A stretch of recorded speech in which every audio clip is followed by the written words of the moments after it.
বিজয় ইনশাল্লাহ ফিরিয়ে নিয়ে যাম। ওই টাকার বিনিময়ে জোর দিয়ে হোক, শক্তি দিয়ে হোক, হ্যাঁ এই কথা বলতেছে, তখন আমি নিজে কানে শুনছি, এনেছিলাম।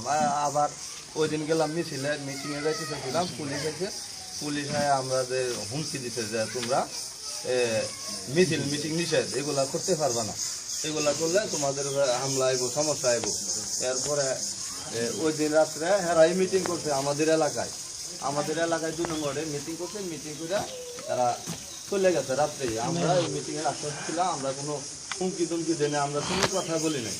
তখন হেরাই রাত্রে গিয়া পরে 2 নম্বরে ওই শনিবার এলাকার মধ্যে গিয়া পরে একটা মোটর সাইকেল উত্তেজনা নিয়ে আসে, হেরা পুরাইয়া দেয়া হেরা বলতেছে আতঙ্ক ছড়াই দিছে। আমরা এনের মানুষ এই হাবিবুর রহমান রুস্তুম সাহেবের লোকেরা, আনারসের লোকেরা ওই মোটর সাইকেল পুড়ে লাগছে।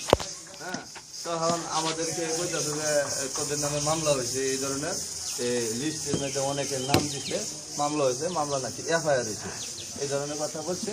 তখন আমরা শুনে তো আমরা দুর্বল, পরে বলতেছি যে কোনো লাভ নাই, কারণ আনারস মার্কা জিতার তো না কখনোই না, আমি তা দেখছি না।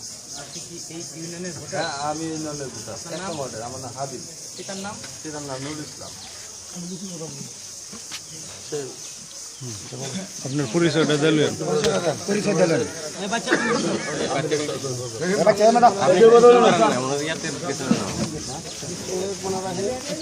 আমি 1 নং ওয়ার্ডের আওয়ামী লীগের সাধারণ সম্পাদক ভারপ্রাপ্ত। তখন নির্বাচনীয় একটা জনসভা হবে, মিটিং হবে।